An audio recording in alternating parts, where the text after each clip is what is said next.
ये हाँ, ये लो 657 रुपये और ये 60 पैसे। और हाँ, ये रसीदें लो जिनको देना है, हैं? और यहाँ दस्तखत करो।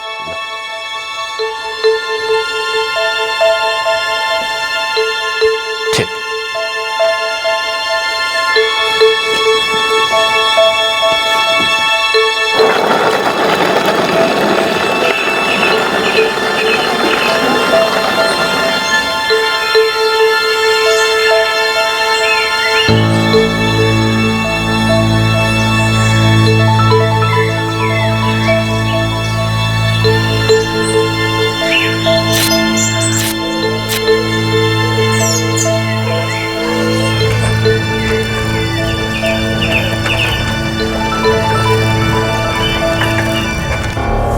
वो हमारे भैया हैं। कहाँ है वो?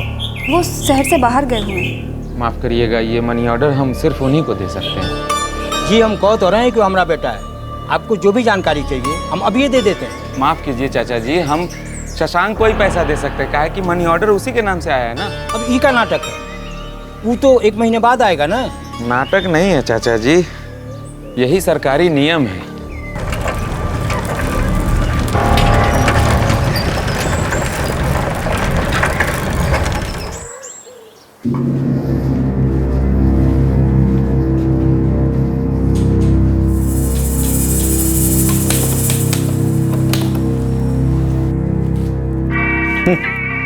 ये दीनानाथ भी बड़ा किस्मत वाला है। जिंदगी में इसने जरा भी पापड़ नहीं बेले और इसकी किस्मत तो देखो, बड़े आराम से इसे नौकरी मिल गई। सीधा पोस्टमैन बन बैठा है, जरा भी रगड़ाई नहीं हुई है, सीधा नीचे से ऊपर गया है। दीनानाथ, हम काम में व्यस्त हैं, पैसा रख दो, अभी बाद में गिन लेंगे। ये बाकी बचे हुए 4 रसीदें हैं और 357 रुपये 60 पैसा है। सब लोग में से केवल एक ही आदमी मिला जिसका 300 रुपये का मनी ऑर्डर आया था। आप एक बार गिन लीजिए। 2 दफे हम सुन चुके हैं तुम्हारी बात को, अब हमें कुछ काम करने दोगे कि नहीं? तुमने पैसे रख दिए, जाओ।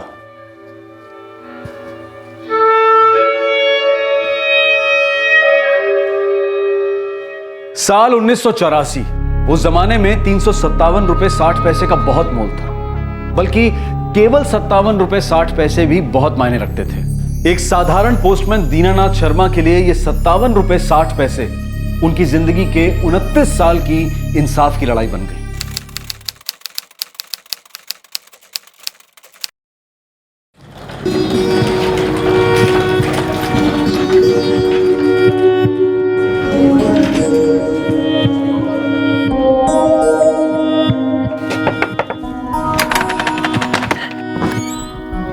बाबूजी,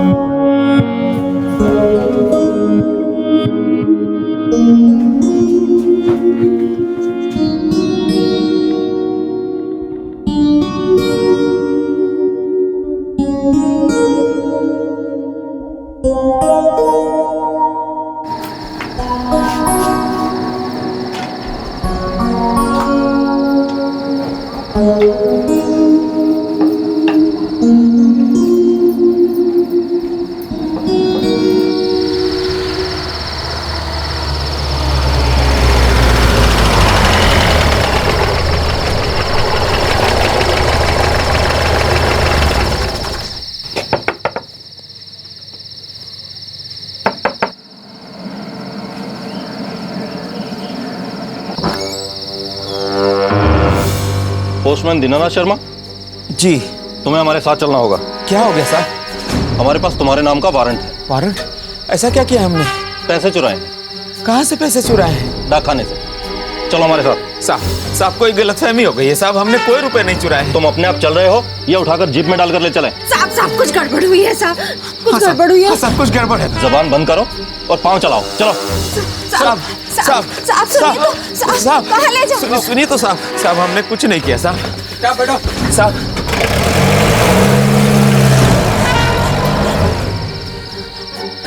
अरे पूजा का ख्याल रखना, हम दिनेश चाचा को लेके पुलिस थाना होकर आते हैं, ठीक है? जा। साहब ये गलत है साहब, हमने कोई चोरी नहीं किया साहब। तुमने 657 रुपये 60 पैसे में से 300 रुपये पहुंचाए। जी साहब, और बाकी बचे 357 रुपये 60 पैसे हमने राजेंद्र बाबू को दे दिए थे। ये बाकी बचे हुए 4 रसीदें हैं और 357 रुपये 60 पैसा है। नहीं, 357 रुपये 60 पैसे पूरे नहीं लौटाए, उसमें से 57 रुपये 60 पैसे गायब हैं। ये क्या बोल रहे हैं साहब? हमने सारे पैसे राजेंद्र बाबू को लौटा दिए थे। पोस्ट मास्टर राजेंद्र बाबू ने ही तुम्हारे खिलाफ शिकायत दर्ज करवाई है कि तुमने 57 रुपये 60 पैसे चुराए हैं।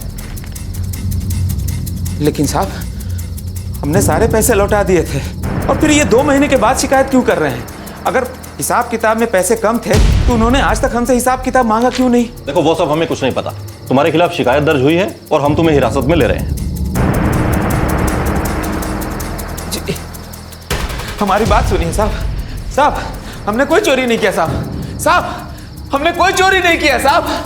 आप हमारा विश्वास कीजिए साहब। साहब,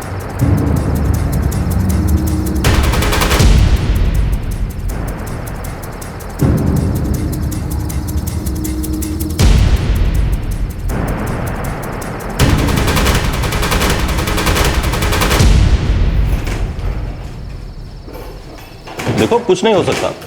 कंप्लेंट दर्ज हुई है और हमें कार्रवाई करनी ही पड़ेगी। लेकिन साहब, हमारे पति बहुत ईमानदार है, चोरी कभी नहीं करेंगे। हम भी एक ईमानदार पुलिस ऑफिसर हैं, कानून के हिसाब से ही चलेंगे। हाँ, चाहो तो तुम कल मजिस्ट्रेट के सामने जमानत की अर्जी दे सकती हो।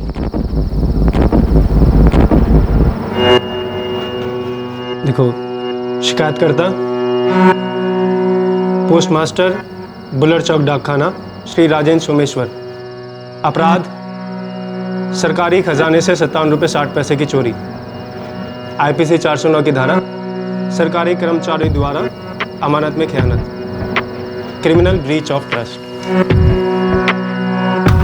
पोस्टमैन दीनानाथ शर्मा को अगले दिन बेल मिल गई, लेकिन चार्जशीट तो दायर करनी ही थी क्योंकि FIR दर्ज हो चुकी थी। उन पर चोरी का इल्जाम लगा था।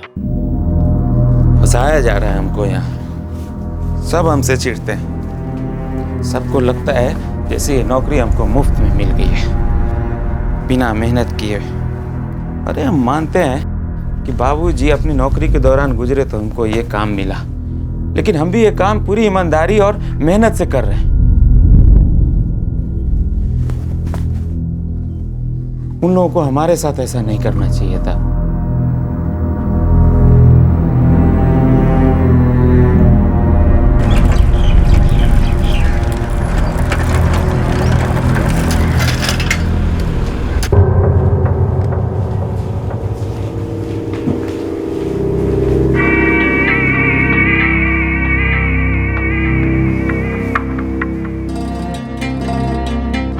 रुपए 60 पैसे कम थे। पिछले 2 महीने में आपने हमसे कुछ पूछा तक नहीं और आज अचानक शिकायत दर्ज करवा रहे हैं कि हमने रुपए चुराए। मनी ऑर्डर बांटने कौन गया था? हम ही गए थे, लेकिन वापस लौटते ही बाकी बचे पैसे हमने आपको लौटा दिए थे और आपको कहा भी था कि गिन लीजिए, लेकिन आप अपने काम में व्यस्त थे। तो अगर हमने उस समय पैसे नहीं गिने तो इसका यह मतलब नहीं कि बाकी का पैसा तुमने यहाँ रख दिया था। जी हाँ, हमने बाकी का पैसा यहीं रख दिया था। अगर नहीं रखते तो गिनने के लिए आपको क्यों कहते? जीवन में कभी हमने एक फूटी कौड़ी नहीं चुराई है साहब, और आपने हमको चोर बना दिया। दीनानाथ, हम तुम्हारे मुंह नहीं लगना चाहते। तुम बहुत बहस करने लगे हो। एक बात कान खोलकर सुन लो, जब तक तुम्हारा ये पुलिस का केस खत्म नहीं हो जाता है तब तक तुम नौकरी पे वापस नहीं आ सकते हो, समझे? साहब, यही नौकरी हमारे लिए रोजी रोटी है साहब। इसी से हमारे परिवार का पेट चलता है। माफ करो, हम कुछ नहीं कर सकते। ये सरकारी नियम है। तुमने पैसे चुराए हैं, जब तक तुम बरी नहीं हो जाते हो तब तक नौकरी पे वापस नहीं आ सकते। तुम्हें निलंबित किया जाता है।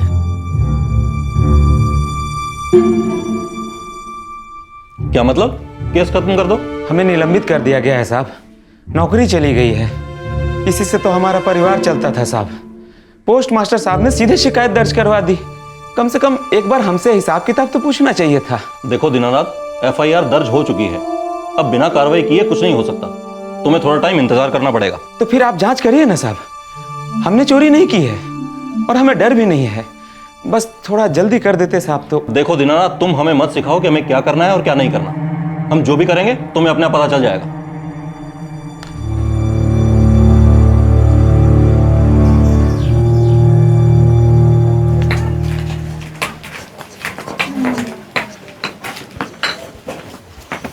अब क्या करेंगे?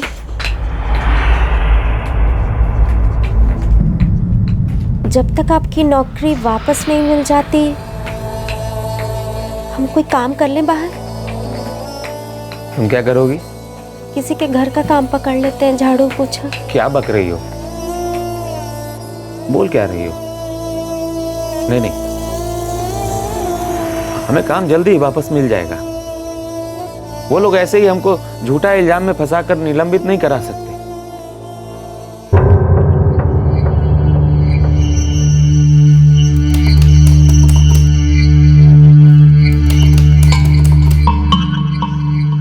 दीनानाथ, हमारी जांच पूरी हो चुकी है और हमने अदालत में भी चार्जशीट दायर कर दी है। बस अब मामले की सुनवाई शुरू होगी। जांच में आपने क्या पाया?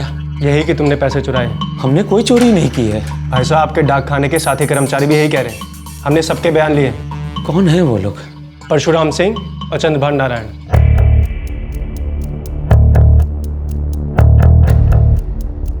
इसका मतलब हमें अदालत जाना पड़ेगा। कब? जब भी केस की सुनवाई होगी। कब होगी सुनवाई? वो हम कैसे कह सकते हैं? जब भी होगी तुम्हें सूचना मिल जाएगी।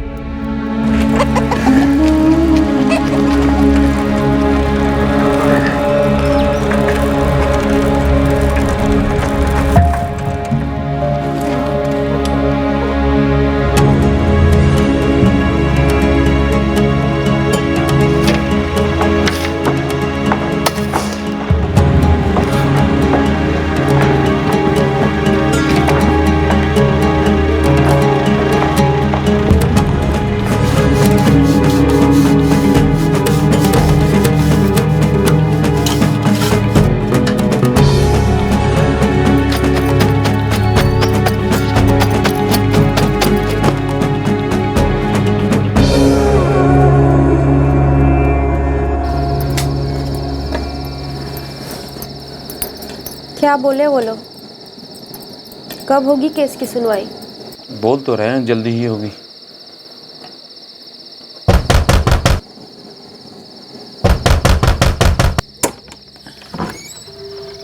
अरे नागेंद्र जी, नमस्ते, आइए ना। देखो भाई दीनानाथ, 4 महीने हो गए, आपका किराया नहीं मिला अभी तक। बहुत मुश्किल समय चल रहा है नागेंद्र जी, जल्दी ही मिल जाएगा। कब मिल जाएगा भाई साहब? हमने कोई धर्मशाला थोड़ी खोल रखी है। बस थोड़ा सा समय और दे दीजिए, अदालत की सुनवाई होने वाली है, सब ठीक हो जाएगा। देखो भाई, कृपा करके हमारा घर 2 दिन के अंदर अंदर खाली कर दो। हमें नया किराएदार मिल गया, हमें माफ करो भाई। नागेंद्र जी मेहरबानी कीजिए, ऐसा मत करिए। देखिए, हमारे लिए और मुश्किल मत खड़ी कीजिए। हमारा किराएदार 2 दिन में आने वाला है, तब तक आराम से हमारा ये घर 2 दिन में खाली कर दीजिए, समझे आप?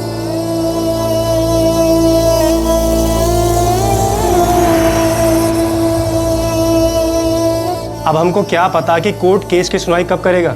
जुलाई में नौकरी गई थी साहब, अब नवंबर आ गया है, हालत बहुत खराब है साहब। तुम्हारे दिमाग में सीधी बात नहीं घुस रही? हमको जो करना था हमने कर दिया। अब ये अदालत को तय करना है केस की सुनवाई कब होगी कब नहीं। अब हमारे हाथ में कुछ नहीं है।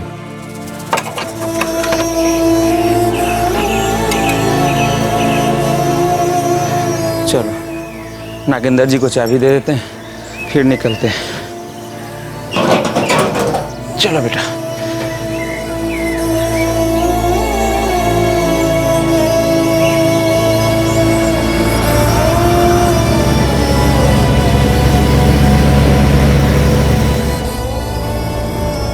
अपने गांव में ही कोई काम ढूंढ लेंगे। अपना घर है गांव में, कम से कम किराया तो नहीं देना पड़ेगा। खेत भी तो है। हाँ, कुछ नहीं होगा तो खेत को भी किराए पे चढ़ा देंगे। चलो देखते हैं।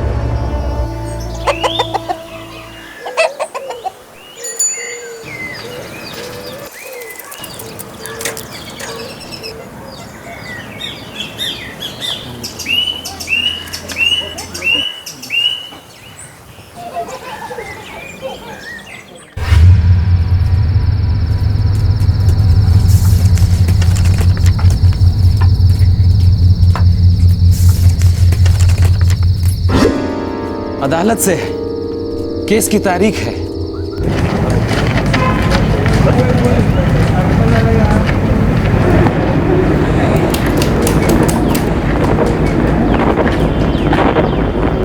दीनानाथ, तुम पर 57 रुपया और 60 पैसा चुराने का आरोप है। क्या तुम्हें मंजूर है? नहीं साहब, हमने कोई चोरी नहीं किया है साहब, हम निर्दोष हैं। ठीक है।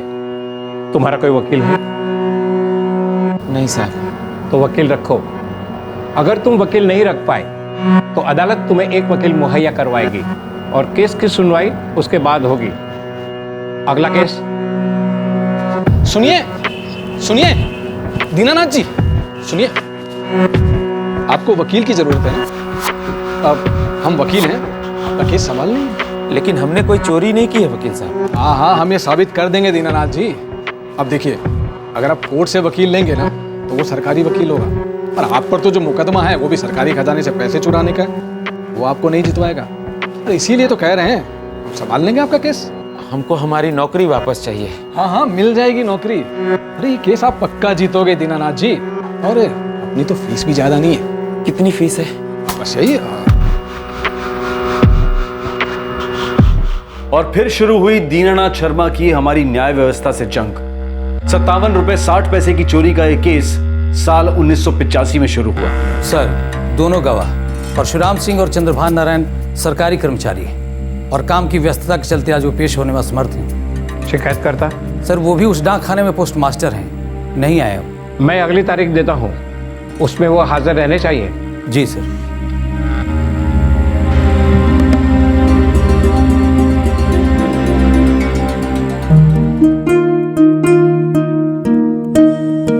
ये बिल्कुल तुम पर गई है माधवी।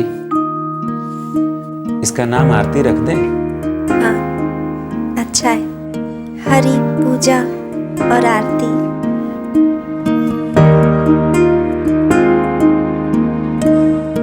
अब क्या करे दीनानाथ, अरे हर बार कोई गवाह पेश ही नहीं होता अदालत में और अगली तारीख मिल जाती है। लेकिन हमारी नौकरी वापस कब तक मिल जाएगी वकील साहब? तुम इस केस को पक्का जीतोगे दीनानाथ। अरे कोई माई का लाल तुम्हें हरा ही नहीं सकता, बस थोड़ा विश्वास रखो।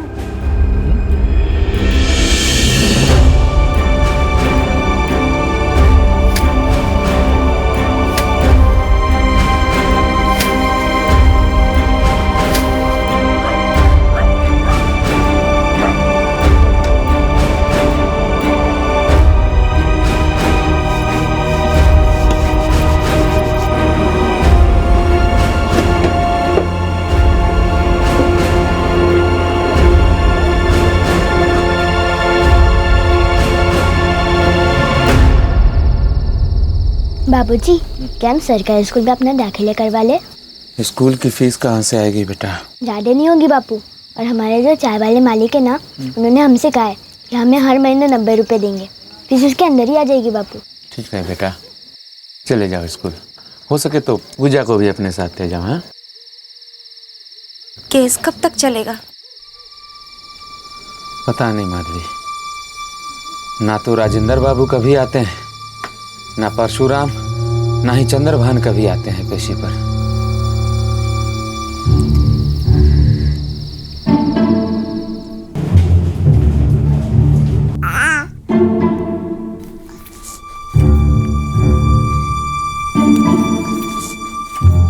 गोपाल नाम कैसा रहेगा? अच्छा।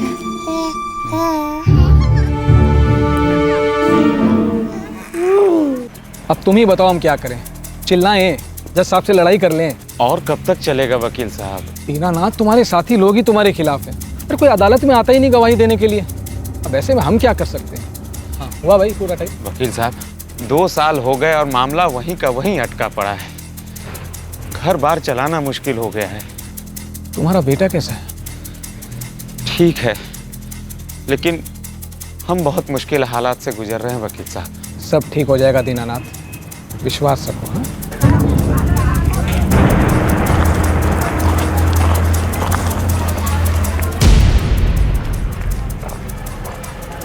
क्या दुश्मनी लगा रखी है तुमने? आखिर कहना क्या चाहते हो? हम तो बस ये कहना चाह रहे थे कि आखिर आप लोग कौन से जन्म का दुश्मनी निकाल रहे हैं हमारे साथ। वाह, उल्टा चोर कोतवाल को डांटे। पैसे तुमने चुराए हैं और हमसे दुश्मनी की बात कर रहे हो? क्या चाहते हो तुम? हम सब लोग अपना काम धंधा छोड़ करके तुम्हारे सेवा में अदालत के चक्कर काटे? देखिए, हम बहुत परेशानी में हैं। 2 साल हो गए हमारी नौकरी गए, अदालत में केस चलते चलते, लेकिन आज तक आप लोगों में से कोई भी पेशी पे आने का नाम ही नहीं ले रहे हैं। दीनानाथ, अपनी ये भड़ास तुम जज साहब के सामने जाके निकालो। हमारे पास आने से कुछ नहीं होगा। और सुनो, दोबारा हमारा भेजा खाने के लिए मत आना, समझे? जाओ यहां से।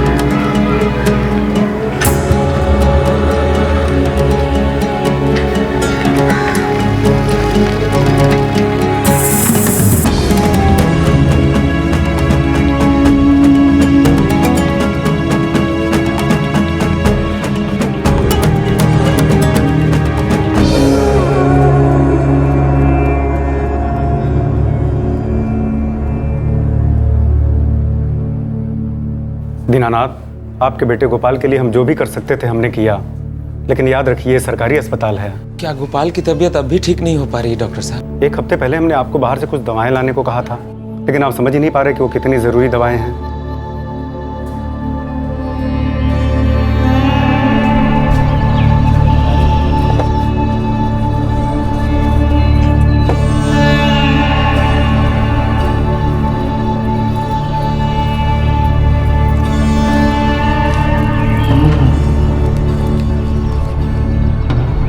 बाबूजी, मेरे पास बस इतने ही हैं।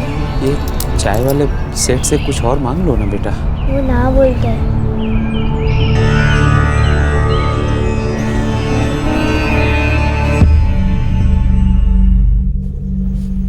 सभी दवाइयाँ लगभग 750 रुपये में मिलेंगी। इतना? हाँ, दवाइयाँ ऐसी हैं महंगी वाली। लेकिन हमारे पास तो बस 374 रुपए ही हैं। इतने पैसे में सभी दवाइयाँ नहीं आएंगी।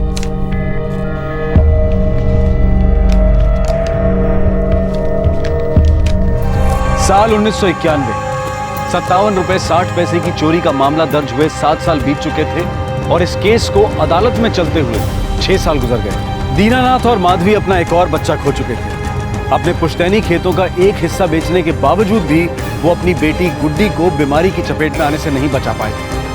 लेकिन केस अब भी चल रहा और चलता ही जा रहा।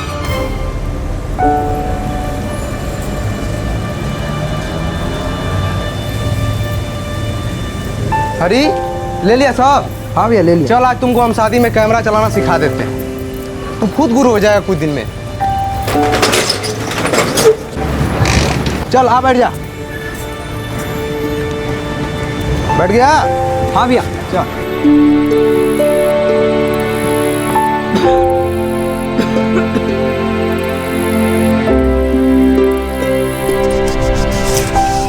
आरती। जी अम्मा। काम हो गया बेटा? हाँ माँ। जाके पूजा दीदी की मदद कर दो, उसका एक घर का काम खत्म हो गया होगा।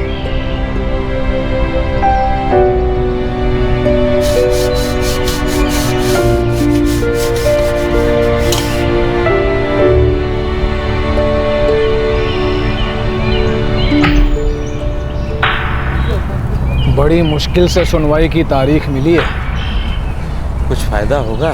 जोर लगाएंगे, एड़ी चोटी का जोर लगाएंगे। विश्वास रखो दीनानाथ।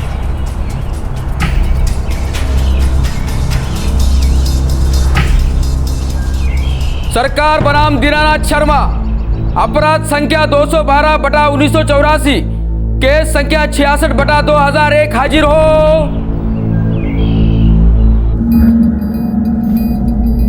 57 रुपए 60 पैसे चोरी का मामला।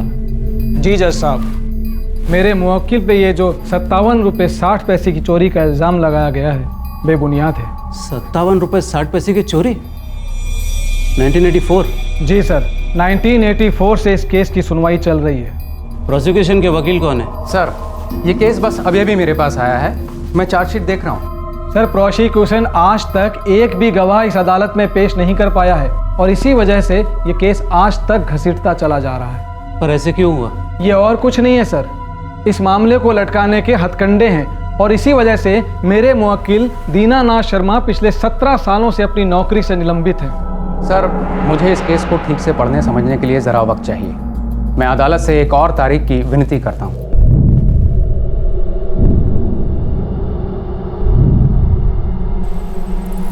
ये वहाँ से लेकर वहाँ तक और इधर वहाँ तक, ये सब ज़मीन हमारी ही है। पूरा 1.25 बीघा है। आज के तारीख में इसका कीमत जो है 5 लाख तक है। दीनानाथ जी, आप ज़्यादा बता रहे हैं जरा। मुश्किल से 3 लाख के करीब होगी कीमत।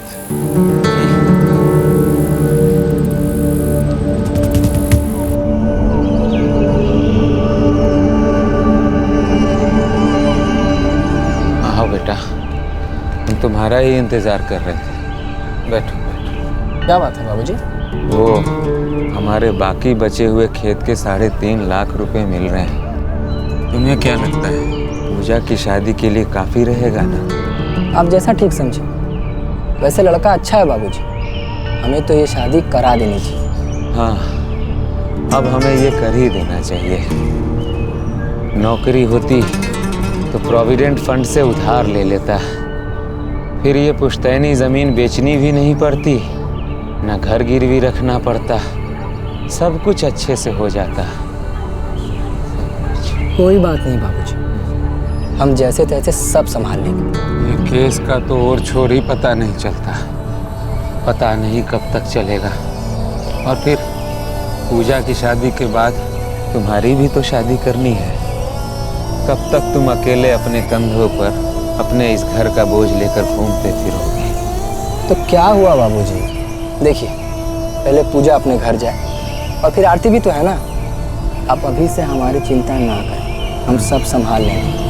ठीक है, कुछ सामान लाए हैं, अम्मा को देकर आते हैं। अम्मा, अम्मा।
एक्सक्यूज मी, बाबा कहाँ जा रहे हैं आप?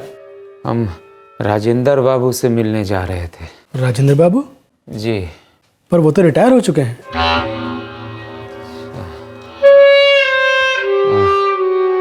हम दीनानाथ शर्मा हैं। ओह, मैंने सुना है आपके बारे में, वो चोरी वाला केस। नहीं, हमने कोई चोरी नहीं की थी। हम तो बस राजेंद्र बाबू से पूछने चले आए थे कि वो अदालत में क्यों नहीं पेश हो रहे हैं। 3 साल बाद सरकारी तौर पे हम भी रिटायर हो जाएंगे।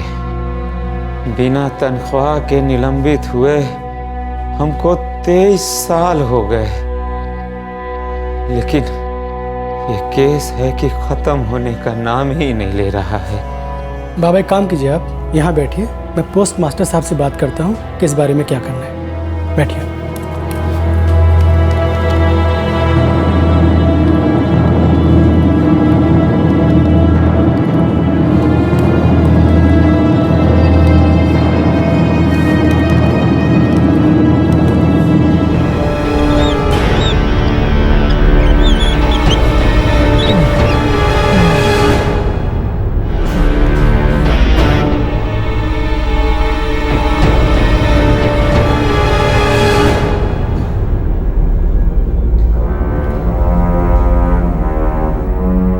डॉक्टर साहब, कैसा है हमारा बेटा? अभी हालत स्थिर है। ये साधारण सीने का दर्द नहीं था, उसे हल्का दिल का दौरा पड़ा है। दिल का दौरा? हाँ, लगता है बहुत स्ट्रेस लेता है वो। तुझे आराम की ज़रूरत है। डॉक्टर साहब कह रहे थे कि तू चिंता बहुत करता है। कुछ नहीं बाबूजी, वो थोड़ा काम ज़्यादा था ना, इसीलिए। आप लोग चिंता ना करें, है ना? ऐसे चिंता ना करें बेटा, तुम ही तो हो हमारे लिए आखिरी उम्मीद। बाबूजी हमको कुछ नहीं होगा। अच्छा ये बताइए, आप तारीख पे कोर्ट गए थे ना? कोर्ट? आप कोर्ट गए थे कि नहीं बाबूजी? नहीं गए थे। आप कोर्ट काहे नहीं गए बाबूजी? कोर्ट जाने का क्या फायदा? वहाँ जाकर हम सिर्फ बैठे रहते हैं और एक नई तारीख लेकर वापस लौट आते हैं। सिर्फ हम ही तो हैं जो इतने सालों में कोर्ट जाते रहे। जिन्होंने शिकायत लिखाई थी वो तो कभी कोर्ट आए ही नहीं। सिर्फ हम ही वहाँ जाकर बैठे रहते हैं एक बेवकूफ की तरह। बाबूजी हम हार नहीं मानेंगे, है ना?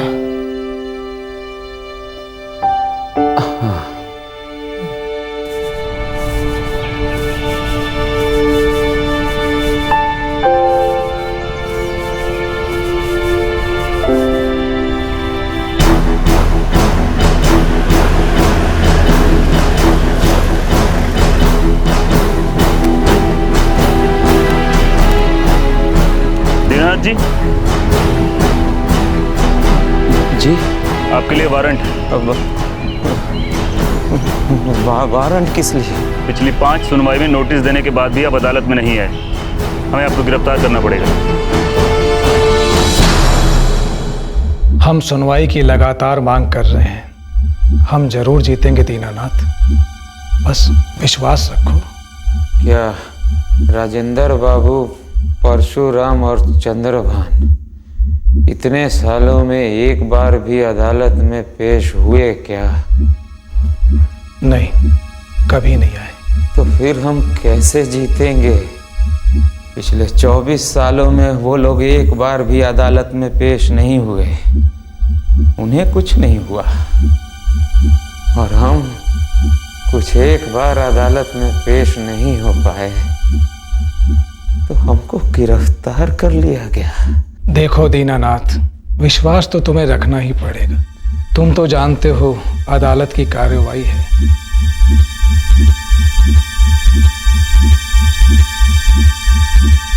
दीनानाथ, दीनानाथ, जबान बाहर निकालिए, थोड़ी सी और।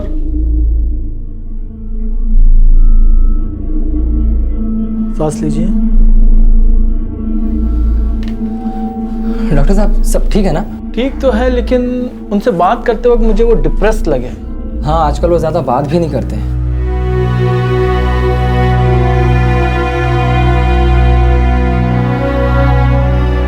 कह रहे थे कि गोपाल उनकी सुनता नहीं है, खेलने के लिए बाहर चला जाता है, और बार बार गुड्डी के बारे में बात कर रहे थे।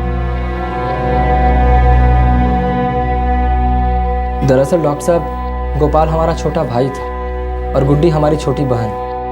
आज से कई साल पहले उन दोनों का देहांत हो चुका है। डॉक्टर साहब, आजकल हमारे बाबूजी को कभी कभी कुछ भी याद नहीं रहता, सब कुछ भूल जाते हैं। ठीक है, मैं दवाई लिख के देता हूँ, उनके आराम का ध्यान रखना, और एक बात का विशेष ख्याल रखें कि उन्हें किसी भी बात की चिंता ना हो।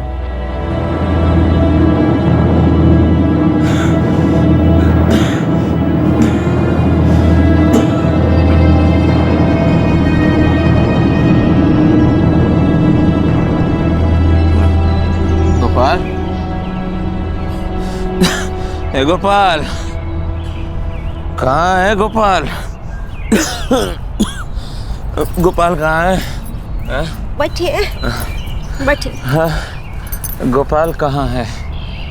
काहे इधर उधर की बात सोच रहे हैं, आराम करिए ना। गोपाल को अच्छे से खाना खिलाया करो, उसकी तबीयत ठीक नहीं रहती आजकल।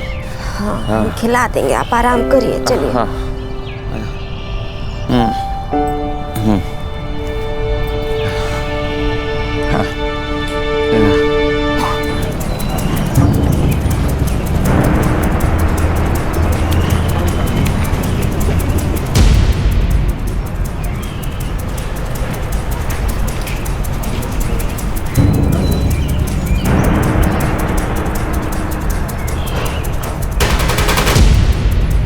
है कि तुम्हारी तारीख आगे बढ़ जाए और उसके बाद फिर और तारीख एक दो बढ़वा जी। प्रणाम सर। चलो आइए। सर, हम अपने बाबूजी का केस के सिलसिले में आपसे कुछ बात करना चाहते हैं। उनका नाम सुने हैं साहब आपका? मसला क्या है? 57 रुपये 60 पैसे की चोरी, वो भी 1984 में। जी वकील साहब, और तभी से हमारे बाबूजी सस्पेंड हैं। अब तो ऑफिशियली रिटायर भी हो चुके हैं। साहब, हमारे बाबूजी बहुत बीमार रहते हैं और काफ़ी डिप्रेस भी। लेकिन ये केस 27 सालों से आखिर चले क्यों जा रहा है? पता नहीं वकील साहब, हमने तो एक वकील भी रखा था, लेकिन शायद वो हमें न्याय दिलाने के लायक नहीं था। 57 रुपये 60 पैसे की चोरी।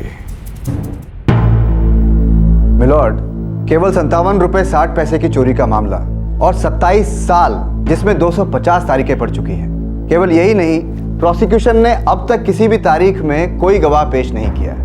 मिलॉर्ड, मेरा मुवक्किल दीनानाथ शर्मा पिछले 27 सालों से सस्पेंड चला आ रहा है, बिना किसी तनख्वाह या किसी भी बेनिफिट के, और पिछले 3 साल पहले तो वो ऑफिशियली रिटायर हो चुके हैं। मिलॉर्ड, प्रोसिक्यूशन ने चार्जशीट में जिससे गवाह बताया है, उसका भी यही कहना है कि पोस्ट मास्टर ने कहा था कि दीनानाथ शर्मा ने जो रकम लौटाई थी उसमें 57 रुपये 60 पैसे कम थे, और ये शिकायत भी पैसे लौटाने के करीब 2 महीने बाद की गई। किसी भी गवाह ने अपनी आंखों से नहीं देखा कि दीनानाथ शर्मा ने 57 रुपये 60 पैसे कम लौटाए। ऊपरी तौर से देखा जाए तो दीनानाथ शर्मा के खिलाफ कोई सबूत नहीं है कि उन्होंने 57 रुपये 60 पैसे की चोरी की। प्रोसिक्यूशन इमीडिएटली अपने गवाह पेश करे, वरना यह केस रद्द कर दिया जाएगा।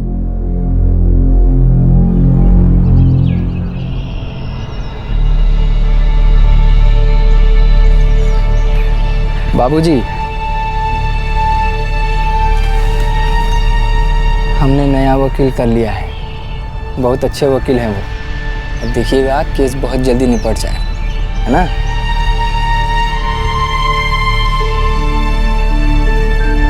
हम अम्मा को बता कर आते हैं।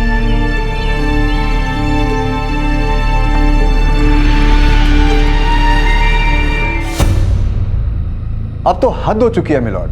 29 साल गुजर चुके हैं, शिकायतकर्ता भी गुजर चुके हैं मिलॉर्ड। 1984 में लगाए गए आरोपों का एक भी सबूत नहीं है, सब बेबुनियाद है मिलॉर्ड। 300 तारीखें भी पड़ चुकी हैं। मेरा भी यही मानना है। दीनानाथ शर्मा के खिलाफ कोई सबूत नहीं मिलने के कारण उन्हें 57 रुपये 60 पैसे की चोरी का दोषी नहीं माना जा सकता है। ये केस सबूतों के अभाव के आधार पर रद्द किया जाता है। नेक्स्ट।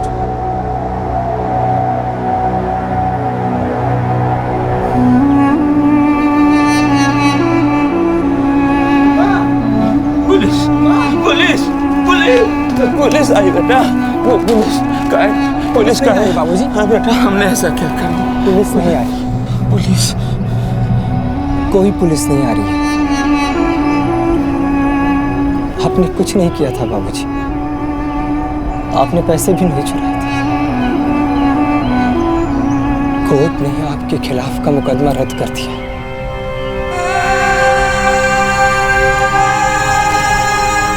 केस खत्म हो गया बाबूजी। केस खत्म हो गया? हाँ बाबूजी। तो हमने रुपए नहीं चुराए थे ना बेटा? हमने कोई चोरी नहीं की थी। तो हमने कोई चोरी नहीं की थी, हमने कोई चोरी नहीं की थी। अरे बेटा, यही बात उनको मैं कब से समझा रहा था कि हमने कोई चोरी नहीं की थी। तुझे तो मालूम है ना कि हमने कोई चोरी नहीं की थी। आपने कोई चोरी नहीं की थी बाबूजी? हाँ, हमने कोई चोरी नहीं की थी। बाकी बचे हुए 4 रसीदें हैं और 357 रुपये 60 पैसा है। आप एक बार गिन लीजिए। बोला था उनको मैंने कि हमने कोई चोरी नहीं की है, तब से बोल रहा था हमने कोई चोरी नहीं की थी, हमने कोई चोरी नहीं की थी। 29 साल और 300 तारीखों के बाद कहीं जाकर ये केस खत्म हुआ। पोस्टमैन दीनानाथ शर्मा जब 36 साल के थे तब उन पर 57 रुपये 60 पैसे की चोरी का आरोप लगा था, और आज जब वो 65 साल के हो चुके हैं तो सबूतों के अभाव में ये केस खत्म हुआ है। दीनानाथ शर्मा का बेटा हरी इतने सालों तक उनके बिना तनख्वाह के रहने के मुआवजे के लिए कोर्ट जाने की सोच रहा है। उसकी मांग है कि इतने सालों की सैलरी और बेनिफिट्स उन्हें ब्याज सहित मिले, और हम उम्मीद करते हैं कि इस मुआवजे का हक मिलने में उन्हें और 29 साल न लग जाए। करोड़ों के घोटाले और हजारों करोड़ों के स्कैम्स की जांच सालों तक चलती रहती है। कुछ केसेस जो कि अंजाम तक पहुंचते हैं उनमें आरोपी को कुछ सालों की सजा होती है और एक राई के दाने जितनी पेनल्टी लगती है, जो कि घोटाले की रकम के सामने कुछ भी नहीं होती। कभी भी आरोपी से घोटाले में गुम हुई रकम की रिकवरी का कोई फैसला नहीं सुनाया जाता, और सिर्फ 57 रुपये 60 पैसे की चोरी के आरोप में एक आदमी को 29 साल तक इंसाफ के दरवाजे पर ठोकरें खानी पड़ती है।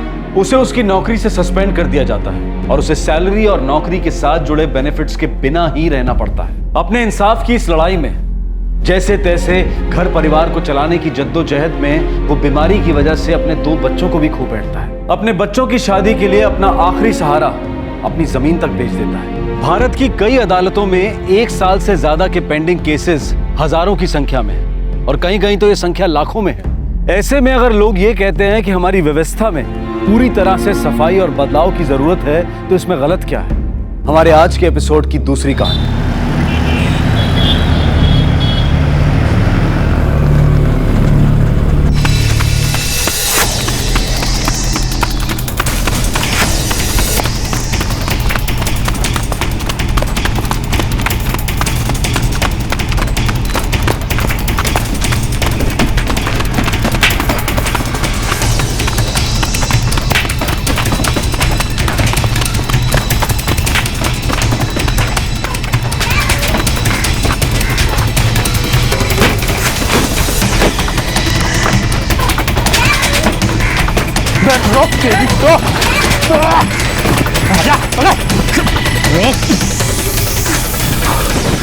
आगे चल। साहब जाने दो साहब, इस बार छोड़ दो, दोबारा ऐसा नहीं करूँगा। हाँ हाँ, तू थोड़ी ना चोरी करेगा, तू तो बड़ा संत महात्मा है। चल चल।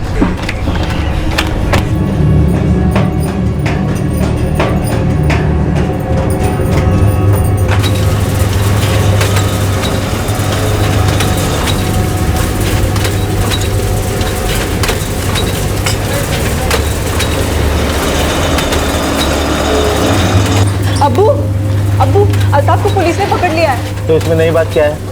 ये पहली बार थोड़ी ना हुआ है, हा? ये तो उसका हमेशा का नाटक है। मेरी मदद कर दो अब्बू, उनको जमानत दिलवा दो। पागल हो गई क्या सायरा? उस नालायक के लिए मैं क्यों पैसा खर्च करूं? अब्बू शोहर है वो मेरे। नहीं सायरा, उससे शादी करके तूने पहली गलती की है, अब उसकी मदद करके दोबारा गलती मत कर। वो कभी बदलने वाला नहीं है।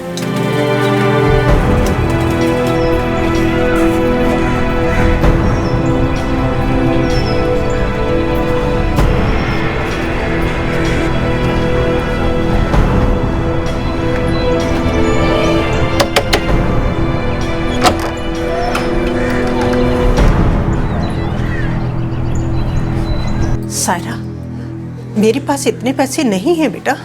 मेरे 2 बच्चे हैं अम्मी, उन्हें मैं कैसे संभालूंगी? अम्मी, कम से कम आप तो मेरी बात समझो। सारा, रकम छोटी होती तो मैं तुम्हारी मदद कर सकती थी, पर रकम बहुत बड़ी है बेटा। तू अपने अब्बू से क्यों नहीं कहती? मैं उनसे बात करके आई हूँ अम्मी, उन्होंने पैसे देने से मना कर दिया। तो फिर मैं तेरी मदद कैसे कर सकती हूँ बेटा? तुमको ना ही मेरी परवाह है ना ही बच्चों की। क्या जरूरत थी अल्ताफ चोरी करने की? गलती हो गई सायरा, आगे से ऐसा नहीं करूंगा। बस इस बार मुझे यहाँ से निकलवा दे। कैसे निकलवाऊं अल्ताफ? मैं पैसे कहाँ से लाऊं? अब्बू ने मना कर दिया है और अम्मी के पास इतना पैसा नहीं है। कुछ भी कर सायरा, मुझे यहाँ से बाहर निकलवा। बच्चों की कसम खा के कहता हूँ कि बाहर निकल के चोरी छोड़ दूंगा, कोई काम ढूंढ लूंगा, सीधी सादी जिंदगी जीऊंगा, बस तू मेरी जमानत करवा सायरा।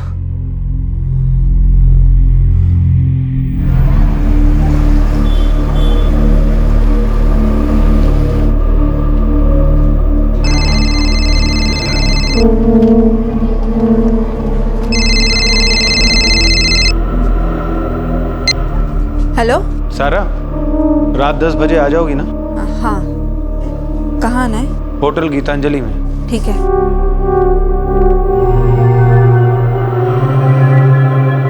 शोएब, माजिद, मैं थोड़ी देर के लिए बाहर जा रही हूँ, तुम दोनों अकेले ठीक से रहना। हाँ ठीक है अम्मी। और मैंने खाना बना कर रख दिया है, टाइम से खा लेना। जी अम्मी।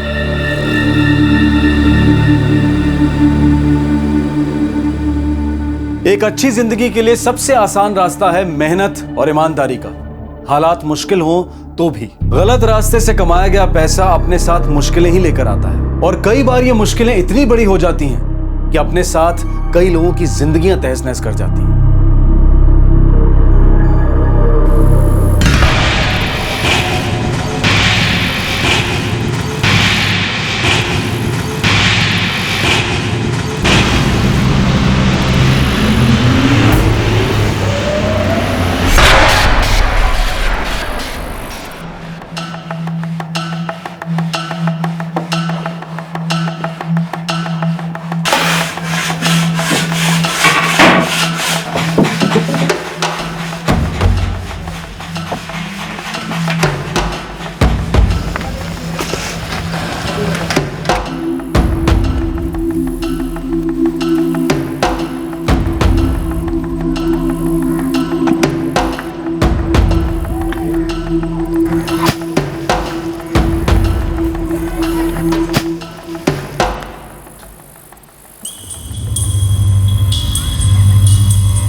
मुकुंद भाऊ। हाँ, उधर नाले पे एक बढ़िया सूटकेस पड़ा है। क्या सूटकेस? हाँ भाऊ, एकदम टिप टॉप कंडीशन में है। हाँ हाँ भाऊ।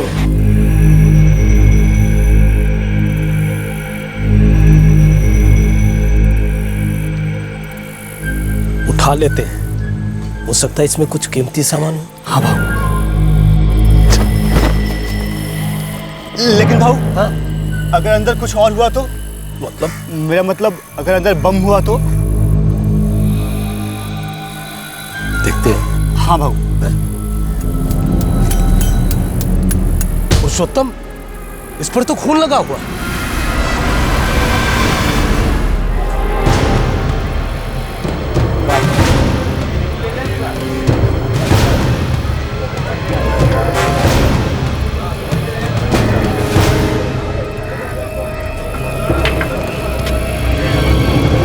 काम करा, बैग पलटी करा, मग उडायचे।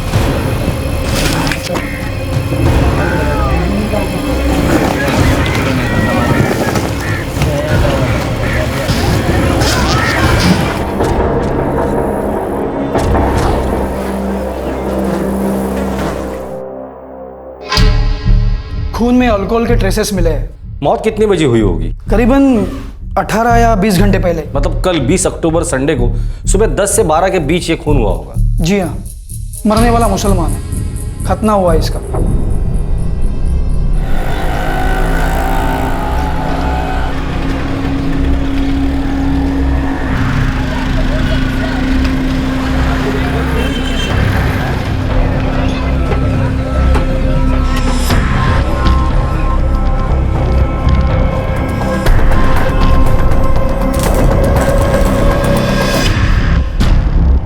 ये तो कादिर नियाज है साहब। कहाँ रहता है? ये तो नहीं मालूम साहब, पान की दुकान पर एक दो बार मुलाकात हुई थी। अगली गली में एक कपड़े की फैक्ट्री है, वहाँ काम करता है ये।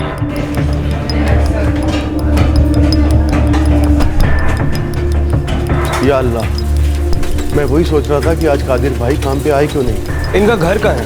यही पीछे की चाली में, गोली नंबर 45।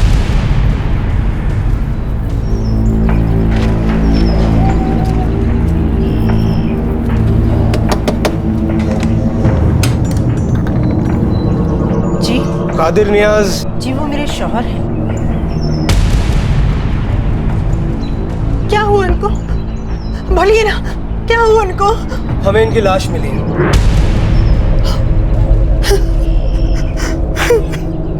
पोस्टमार्टम रिपोर्ट के हिसाब से कादिर की मौत कल सुबह या दोपहर को हुई है।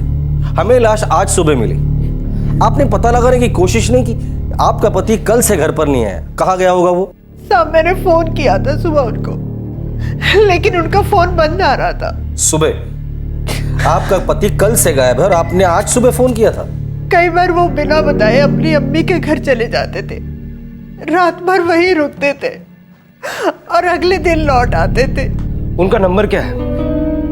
444-678-778। कादिर की अम्मी रहती कहाँ है?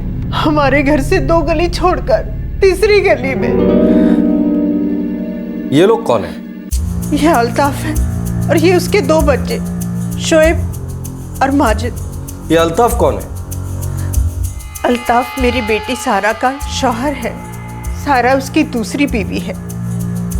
शोएब और माजिद अल्ताफ की पहली बीवी के बच्चे हैं। आपकी बेटी मतलब कादिर की बेटी? नहीं साहब, सारा मेरे पहले शौहर की बेटी है। वो गुजर गए। उसके बाद मैंने कादिर नियाज से दोबारा निकाह कर लिया। ये फोटो हमें उसी सूटकेस से मिला था जिसमें कादिर की लाश मिली थी।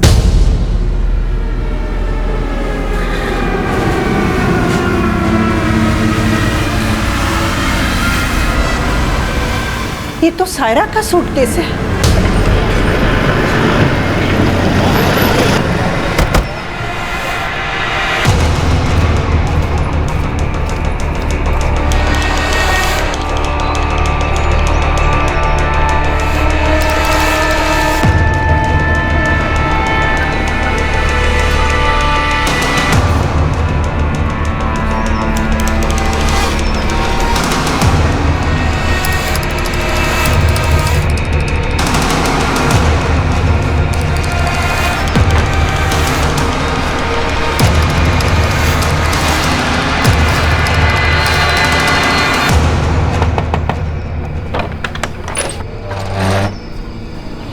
जी कादिर नियाज आपके बेटे हैं?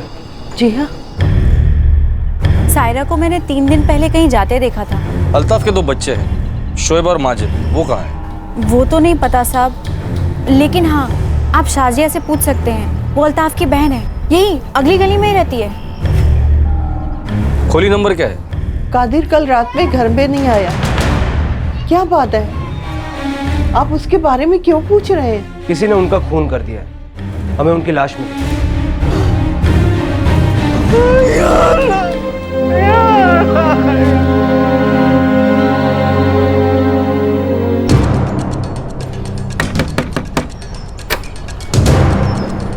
शाजिया जी। अल्ताफ कहाँ है? भाईजान तो शोएब और माजिद को कल दोपहर ही यहाँ छोड़ गए थे। कितने बजे? शोएब, अब्बू तुम लोगों को यहाँ कितने बजे छोड़ के गए थे? 1:30 बजे। बेटा तुम्हारे अब्बू कहाँ हैं? नहीं पता। बेटा तुम्हें पता है? तुम्हारी अम्मी कहाँ है? हमें नहीं पता। सायरा कहाँ है? नहीं मालूम साहब। मुझे अल्ताफ का मोबाइल नंबर चाहिए। 1 मिनट।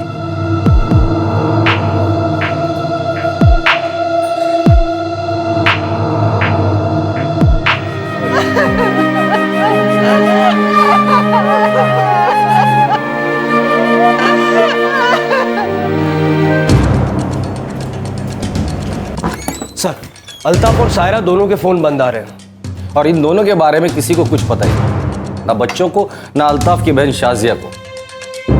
रजिया, सायरा की माँ, शायद उसे कुछ पता हो। वो सिर्फ इतना बता के गई थी कि वो किसी काम से बाहर जा रही है। कहाँ जा रही ये तो आपको बताया ही होगा। जी, भोपाल। 1-2 दिन लगेंगे अम्मी। ऐसा क्या काम है भोपाल में?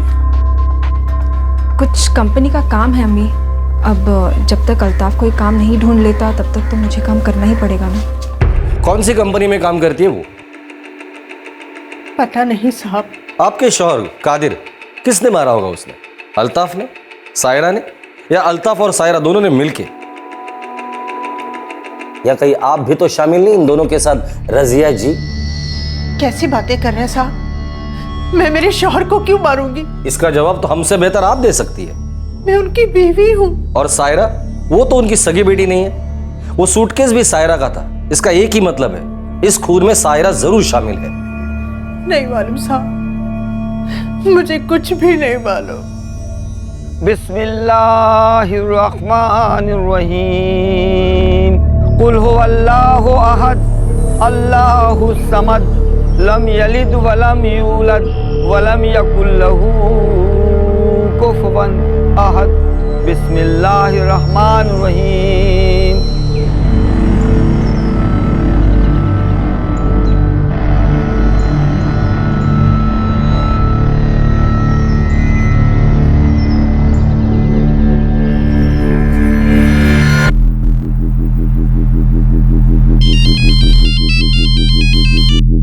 हाँ इस्माइल साहब, अल्ताफ एक हिस्ट्री शीटर है साहब। आसपास के थाने में रिकॉर्ड चेक करो, कई बार पकड़ा जा चुका है। छुप के कहाँ बैठा है वो? अभी तक तो किसी को मालूम नहीं है साहब। उसके बच्चे शोएब और माजिद, उनको कुछ पता है? हो सकता है साहब, पर अभी तक कुछ पता नहीं चला है। और वो सायरा? सर, सायरा का कुछ तो भी झोल है साहब। तो कहाँ काम करती है, किस कंपनी में काम करती है, किसी को कुछ नहीं मालूम। ठीक है, कुछ पता चले तो बताना। सर,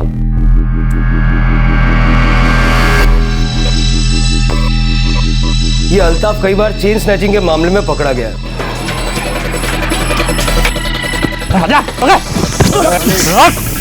पिछली बार पकड़ा गया था, उसे जेल हो गई और साल भर बाद बाहर आया। सायरा के बारे में क्या पता चला? कुछ नहीं। कौन सी कंपनी में काम करती है, क्या काम करती है, कुछ पता नहीं चला। उसका फोन भी स्विच ऑफ है और वो भोपाल गई हुई है, ऐसा उसकी मां रजिया का कहना है। देशपांडे नक्की काहीतरी गडबड है।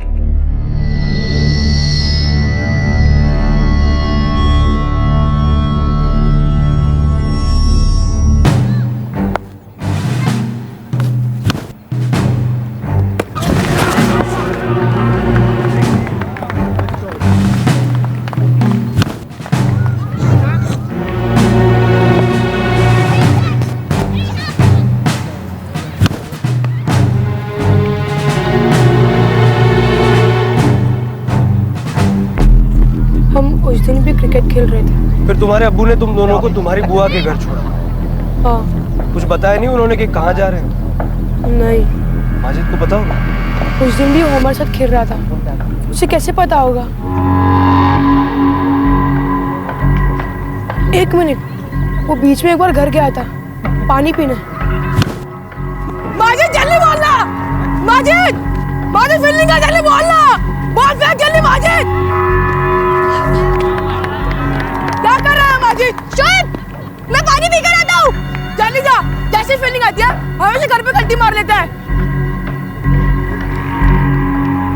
बस उतनी देर वो मेरे साथ नहीं था, फिर हम खेलने लगे और उसके बाद सुल्तान मामू आए और उन्होंने हमें आवाज दी। शोएब, माजिद जल्दी चलो बेटा, अब्बू बुला रहे हैं। हाँ हाँ मामू जान, बस आधा घंटा बैटिंग हो जाए फिर आता हूँ मैं। नहीं बेटा, अब्बू को जरूरी काम है, तुम दोनों जल्दी आओ। चलो चलो। चल माजिद। ये सुल्तान कौन है? अम्मी के ममेरे भाई है। तो क्या वो भी उस दिन तुम्हारे घर आए थे? हाँ, सुल्तान मामू और मुख्तार नानू दोनों उस दिन हमारे घर आए थे। मुख्तार नानू? ये कौन? अम्मी के मामू।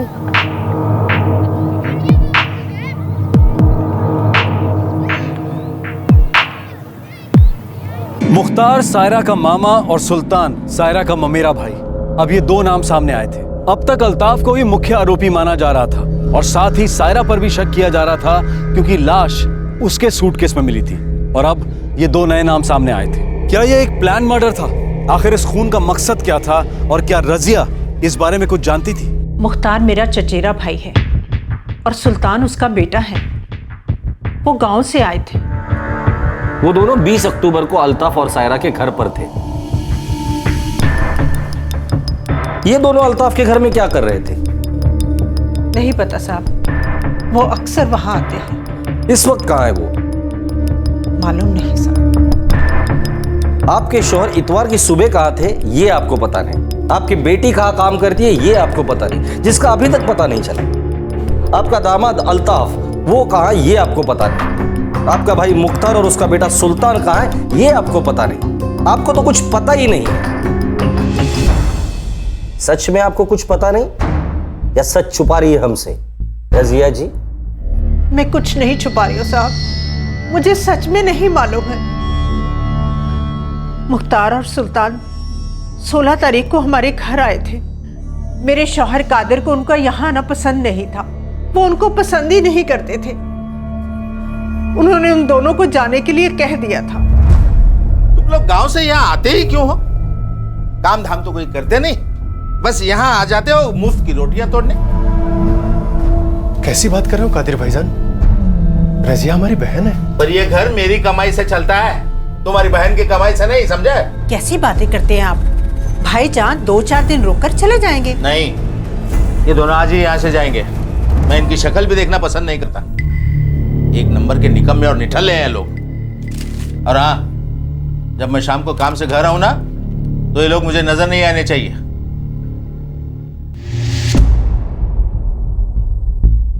मुख्तार और सुल्तान चले गए। वो अक्सर सारा के घर रुका करते थे। आपके शौहर को किसने मारा? इन सब ने मिलकर मारा? क्या आप जानती थी कि ये लोग ऐसा कुछ करने वाले हैं? खुदा कसम साहब, मैं कुछ नहीं जानती, मुझे कुछ नहीं मालूम। सर, कादिर के मोबाइल पे आखिरी कॉल 20 अक्टूबर को सुबह 9:30 बजे आया था। कहाँ से? पासी के किसी पीसीओ से। पीसीओ से? देशपांडे, ये प्लान मर्डर है। अल्ताफ के कॉल रिकॉर्ड्स आ गए? कल तक आ जाएंगे। मुझे पूरा यकीन है वो लड़का माजिद, वो कुछ ना कुछ तो जानता है। उसके चेहरे पर साफ दिखाई दे रहा था वो डरा हुआ है। उसने कुछ ना कुछ तो देखा जरूर है।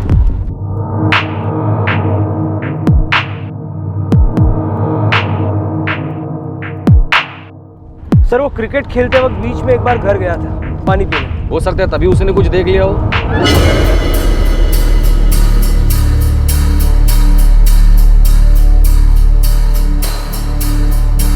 बेटा माजिद, देखो मुझे पता है कि तुम कुछ जानते हो।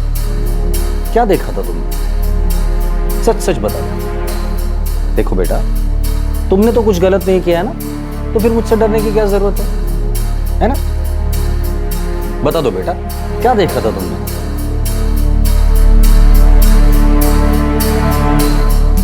अच्छा, तुम्हारे नाना कादिर नियाज क्या उस वक्त तुम्हारे घर पर थे, तुम्हारे अब्बू के साथ?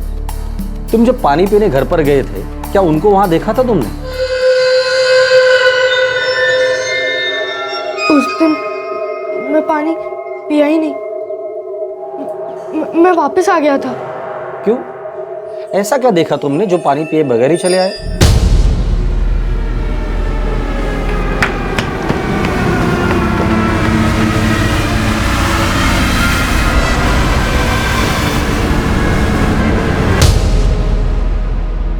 डरो नहीं बेटा, बता दो क्या देखा था तुमने?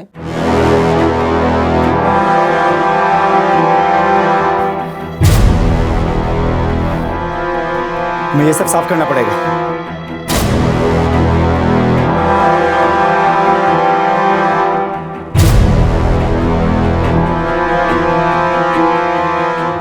देखो बेटा, तुम्हारी कोई गलती नहीं है, तुमने तो सिर्फ सच बताया है ना? देखिए बच्चा बहुत डरा हुआ है, ख्याल रखिए उसका।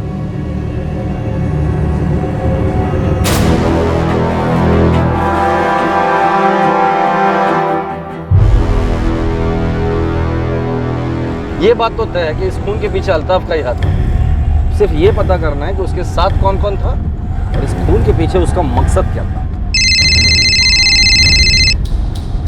हेलो, हाँ ठीक है सर। सायरा भोपाल से वापस आ चुकी है, वो पुलिस स्टेशन में है।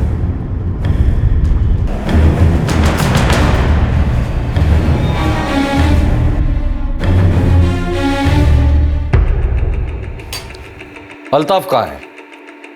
पता नहीं साहब। साहब मैं अभी 1 घंटे पहले ही लौटी हूँ। आते ही अम्मी ने बताया कि क्या हुआ है। तुम्हें सच में नहीं पता था कि तुम्हारे सौतेले पिता का खून हो चुका है? नहीं साहब, मैं काम से बाहर गई थी भोपाल। मोबाइल क्यों बंद रखा था? देखो सायरा, सब सच सच बता दो, वरना तुम्हारे लिए बहुत मुश्किल होगा ये साबित करना कि तुम इसमें शामिल नहीं हो। साहब मुझे जैसे ही पता चला कि ये सब हुआ है और आप लोग मुझसे बात करना चाहते हैं, मैं सीधे थाने चली आई। यह आके कोई एहसान नहीं किया है हम पर। नहीं भी आती ना तो एक आध दिन में हम तुम तक पहुंच ही जाते थे। भोपाल क्यों गई थी और किस लिए गई थी? कंपनी के काम से गई थी। कंपनी के काम से गई थी और मोबाइल बंद रखा था? कहाँ काम करती हो और क्या काम करती हो? मैं कपड़ों की फैक्ट्री में काम करती हूँ, मार्केटिंग का काम है। मार्केटिंग का काम है और मोबाइल बंद रखा था? रोमिंग बहुत महंगा पड़ता है साहब, इसलिए मैं फोन बंद ही रखती हूँ। अपनी कंपनी का नाम बताओ और भोपाल में कहाँ रुकी थी वो बताओ।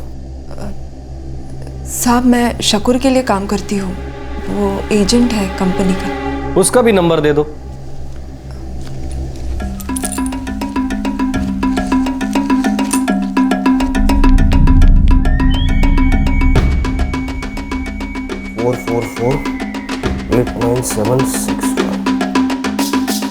भोपाल में कहाँ रुकी थी? Blue moon laws.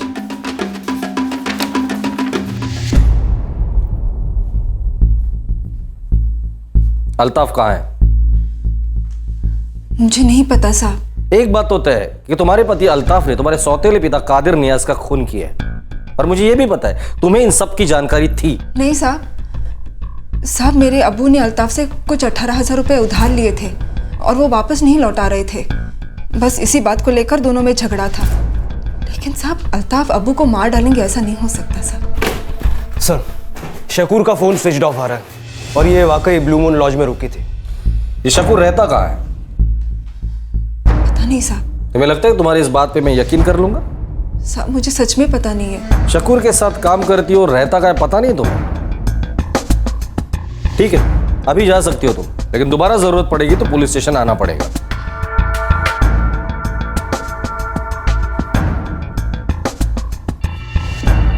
ये झूठ बोल रही है, पता करो ये शकूर कौन है, करता क्या है, और ये 18,000 का चक्कर क्या है ये भी पता करो। ये बात लगभग साफ थी कि कादिर नियाज के खून में अल्ताफ का ही हाथ था, और इस बात की भी संभावना थी कि मुख्तार और सुल्तान ने उसकी मदद की थी। लेकिन खून का मकसद क्या था? भोपाल से लौटते ही सायरा ने खुद पुलिस स्टेशन में आकर बताया कि उसके अब्बू और उसके शौहर के बीच में 18,000 रुपए के लेन देन को लेकर झगड़ा था, जो कि उसके अब्बू ने अल्ताफ से उधार लिए थे। क्या इस खून का मकसद वाकई पैसा ही था? पता नहीं साहब, मेरे शौहर ने कब पैसे उधार लिए थे। क्या इस 18,000 को लेकर आपके शौहर और अल्ताफ के बीच कोई झगड़ा था? झगड़ा तो था साहब, पर सच क्या था वो मुझे नहीं मालूम। 18,000? अरे कौन से 18,000? मैंने नहीं लिए किसी से 18,000। झूठ बोल रहे हैं आप। सायरा ने आपको वो पैसे दिए थे। देख अल्ताफ, सायरा झूठ बोल रही है। मैंने कभी कोई उससे पैसा नहीं लिया है। तुम कहानी बना रहे हो। तेरे पास कोई काम धाम है नहीं ना? अरे बीबी की कमाई खाता है तू। अरे मर्द हो तो मर्द जैसा जीना सीखो। कोई ढंग का काम देख ले और अपनी बीबी बच्चों को पाल। चल निकल।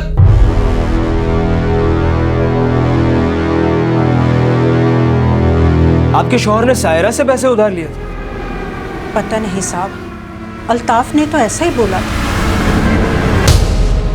तुमने कहा था कि तुम्हारे अब्बू ने तुम्हारे शौहर से 18,000 रुपए उधार लिए थे। नहीं, वो उन्होंने वो पैसे मुझसे लिए थे। सब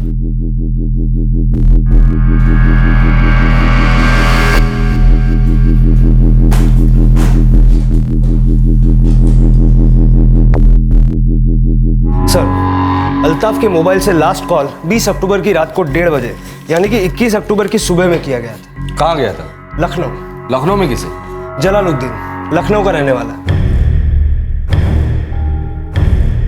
लखनऊ पुलिस को इन्फॉर्म करो, इस जलालुद्दीन के बारे में डिटेल इन्फॉर्मेशन निकालो। हाँ सर। और हाँ सर, शकूर जिसके लिए सायरा काम करती है वो किसी कंपनी का एजेंट नहीं है। तो एस्कॉर्ट एजेंट है, लड़कियों का धंधा करता है।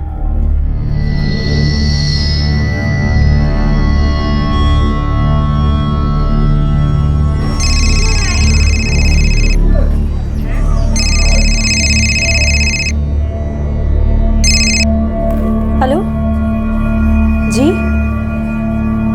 जलालुद्दीन। जलालुद्दीन लखनऊ का रहने वाला है। कौन है वो? जी वो हमारे मामू हैं। हमारी नजर है तुम पे, उनको खबर देने की गलती मत करना।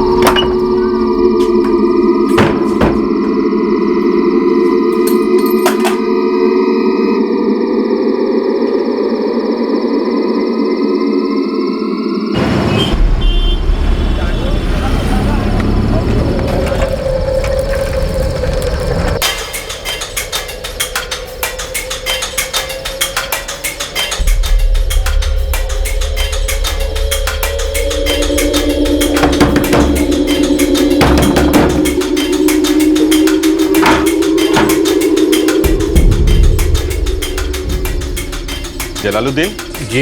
अरे अरे आप कौन हैं? सुनिए।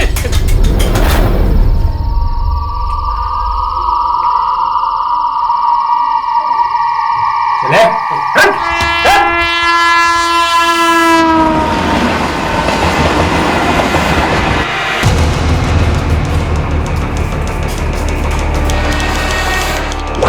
बस अब बस करो साहब, जो बता था सब बता दिया। अल्ताफ और सुल्तान की बहुत धुलाई की, लेकिन उनको नहीं पता कि मुख्तार कहाँ है। वो कह रहे कि मुख्तार लखनऊ से 2 दिन पहले ही निकल गया। मुख्तार के गांव के पुलिस को इन्फॉर्म कर दो और उसके खिलाफ लुकआउट नोटिस जारी करो। अल्ताफ और सुल्तान अब पुलिस की हिरासत में थे। 20 अक्टूबर को आखिर हुआ क्या था? वो कौन था जिसने कादिर नियाज को मारा था और फिर लाश को सूटकेस में बंद करके नाले के पास फेंक दिया था? आखिर ये खून क्यों किया गया था?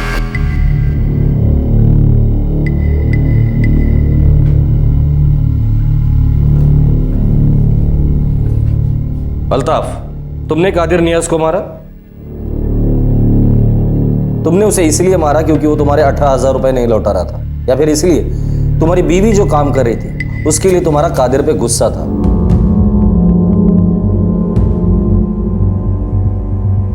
तुमको ना ही मेरी परवाह है और ना ही बच्चों की। क्या जरूरत थी अल्ताफ चोरी करने की?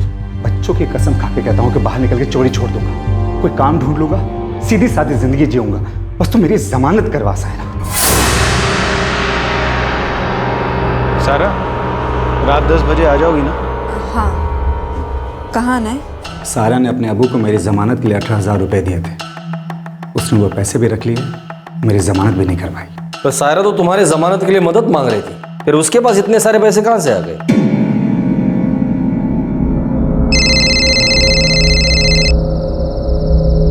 ठीक है, मैं आती हूँ। कहाँ जा रही हो? काम पे। ऐसा क्या काम करती हो जो इतनी रात को बाहर जाना पड़ता है? जरूरी मीटिंग है अल्ताफ, ना नहीं कह सकती। तुम अपना काम शुरू कर दो, मैं ये काम छोड़ दूंगी। जेल से 1 साल बाद बाहर आया था, काम की तलाश थी। मुझे नहीं पता था कि सारा क्या काम करती थी, और उस रात सब पता चल गया। आओ तुम्हें घर छोड़ देता हूं।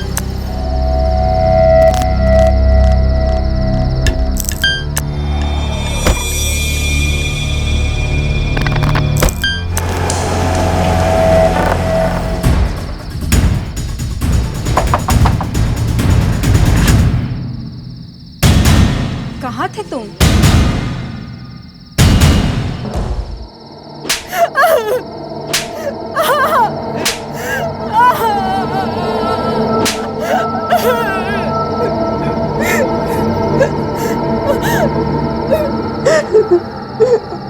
मैं क्या करती अल्ताफ? अब्बू मदद नहीं कर रहे थे। तुम बदलना चाहते थे और मैं तुम्हारी बाहर आने में मदद करना चाहती थी। समझ में नहीं आ रहा था कि मैं क्या करूं। अरे पर ऐसा करके तुझे मिला क्या? मेरी तो जमानत भी नहीं हुई। मैंने अब्बू को 18,000 रुपए दिए थे तुम्हारी जमानत करवाने के लिए, लेकिन उन्होंने कुछ नहीं किया। कादिर नियाज मेरी जमानत करवा सकता था, पर उसने नहीं करवाया।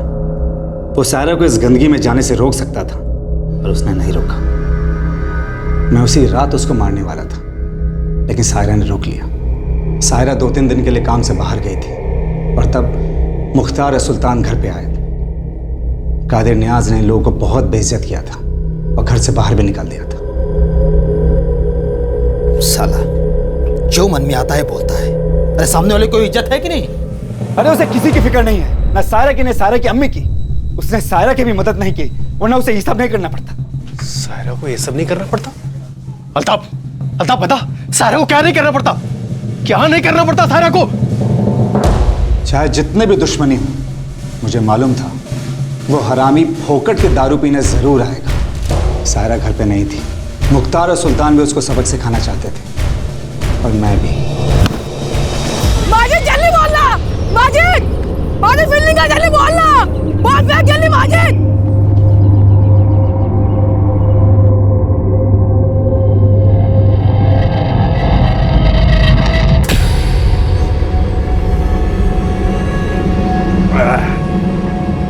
ये रे अल्ताफ, कहाँ से लाए? हट से, एकदम ताजी है। और लो ना अबू। नहीं। अरे थोड़ा अरे बस। अरे अबू लो ना। बस। अरे लो ना। अरे ये पियो।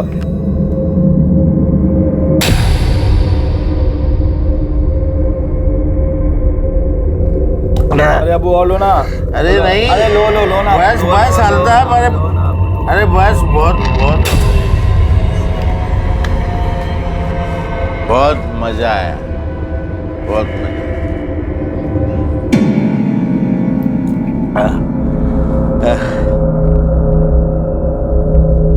नहीं, अब कोई ढंग का इज्जत का काम ढूंढ ले। कब तक बीबी की कमाई पे जिएगा? हाँ? मर्द बन मर्द।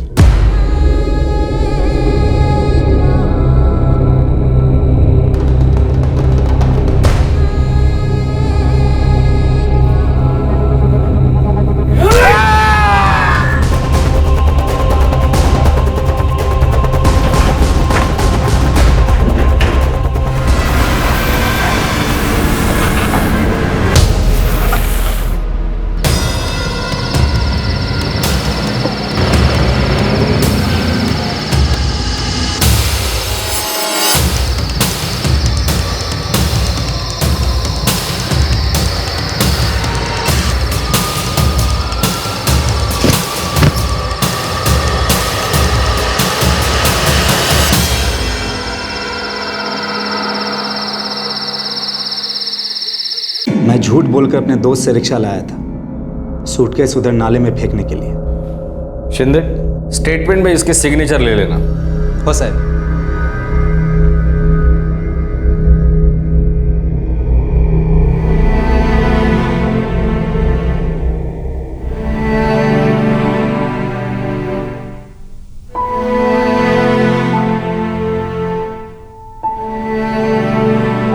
पता नहीं बेटा तुम्हारे अब्बू कब तक आएंगे, पर तुम्हारी अम्मी है ना, वो तुम्हें घर ले जाएंगी।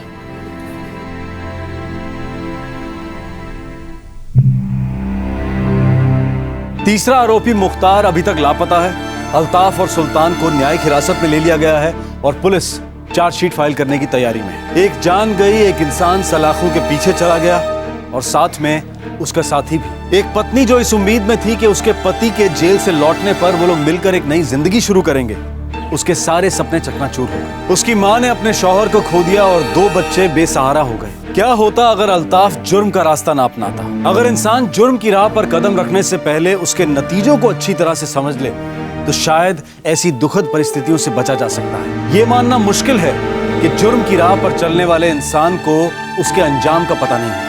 हालात कितने भी तकलीफदेह क्यों ना हो, लेकिन गलत रास्ते से कमाया गया पैसा अपने साथ सिर्फ मुश्किलें ही लेकर आता है। और कई बार ये मुश्किलें इतनी बड़ी होती हैं कि अपने साथ कई जिंदगियां तहस नहस कर जाती हैं। आपसे फिर मुलाकात होगी क्राइम पेट्रोल दस्तक में एक और नए केस के साथ। तब तक अपना ख्याल रखें, सुरक्षित रहें और याद रखें, क्राइम नेवर पेस। जय हिंद। इस तरह के और भी एपिसोड देखने के लिए हमारे चैनल को सब्सक्राइब करें और बेल आइकन दबाना ना भूलें।